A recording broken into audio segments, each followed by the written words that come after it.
Persze. Nagyon sok szeretettel köszöntjük Bartusek Mónikát, fejlesztő pedagógus, és ezt a 3 gyönyörű tündérbabát itt. Sziasztok! Maja, Szilvi és Lilla is a vendégeink.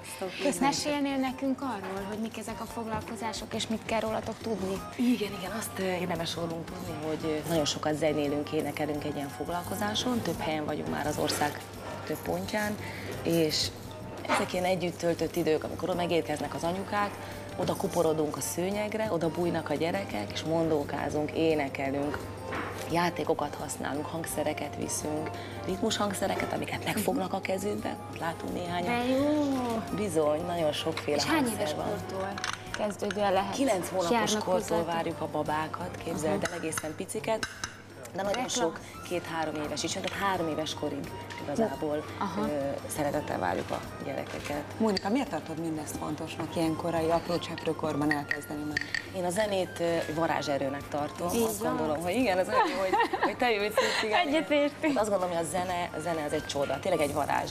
Tehát amikor látok egy kisgyereket, aki nem mer bejönni a terembe, anyuka ölében ül is, és nem mer leszabadni, és elkezdek hozzá énekelni, vagy előveszem a gitárt, vagy a furuját, akkor így hatalmas tekintettel néz, és igenis várja, hogy még többet, még több hangszeren játszunk, úgyhogy egyszerűen el lehet őket varázsolni. És csapat szempontjából, tehát egymással is gondolom a gyerekek ilyenkor nyitnak jobban. Így van. Tehát megfogják egymás kezét, és egy táncika van.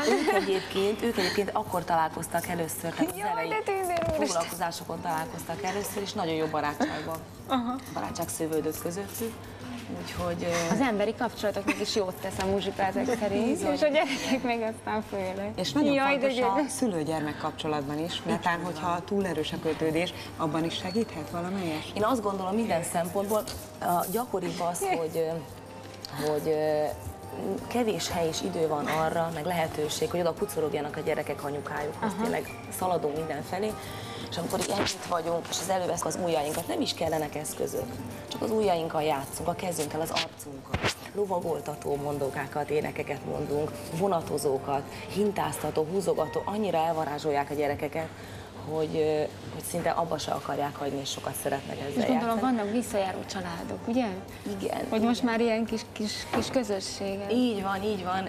Nagyon sok, amikor nagyobb gyerekekkel jönnek, és várandós az édesanyja, akkor eljön a kicsivel is, és azért az nagyon jó visszajelzés. Illetve pont múlt héten volt nálam egy anyuka, ahol középsős óvodás már a gyermek, és szabadságon volt, és azt mondta, hogy ő egy napot vett ki ügyeket intéz, azt mondta, hogy ő eljött erre a fél órára, mert annyira hiányzik neki. De jó.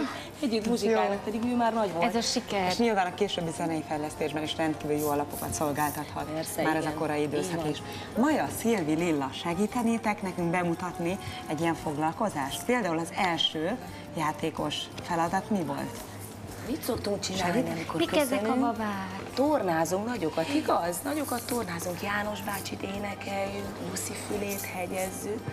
Igen, tornázni, mert mindenképpen a mozgásos résszel kezdünk. Akkor olyat, ami dallammal kapcsolatos esetleg? Minden, igen, sajnos most a hangom nem. Ó, miért nem Majd mi hoztunk segítünk, gitárt, itt egy énekes látod? nő véletlenül. Ó, de nem hoztunk Gitát kellett, neked is, neked is, meg és nekem ketten is. milyen jók is. Látod. Igen, így van. Na, Maja, Szilvi, mindegy. Lilla, énekelnétek nekünk valamit, amit szoktatok a foglalkozáson Mónikával? Hogy elmondunk egy Gyulát, azt nagyon szeretitek a Gyulát. Emlékszel, a vállunkon kezdjük, aztán jön a Jaj, pocakon, de arany! a combunkon, és végül a fejünkön pattog a kukorica. Emlékszel rá? Elmondjuk? Bizony, mondjuk el. Hogy is van? Hey, Gyula, Gyula, Gyula, szól a duda, duda, duda, Pest, Buda, Buda, Buda, pattogatott kukorica. Így van. Jaj, de ide! Nagyon Van olyan kedvencük, amelyet most mégis megszólaltathatnánk. Mónika, tudsz olyat, amelyre Hát a Gyulát Lillát, igazából Szilvit is? nagyon szeretik, Igen? de De most látod, lenyűgöz lenne őket a hangszerem. környezet. Ha most elhoztam volna a gitárt, vagy a furuját, akkor azt gondolom, hogy még jobban ide tudnám Aztán őket mindenki, csábítani. miért nem? Hát Nem jobb. nehéz azért, ugye ez más környezet. De meg ez nem az a amikor- kor, ahol ilyenkor mennek hivatatnak. Igen, Érdekes igen, a világ. kíváncsiak, Most aztán így van. végképp, igen, itt a stúdióban. Maja, Szilvi, Lilla, köszönjük mind a hármatoknak, és Mónikának is a beszámolót. Húha! Díszlettervezők Igen, lesznek. igen, Köszönjük, csajom. alakul a dolog, köszönjük. Köszönöm szépen.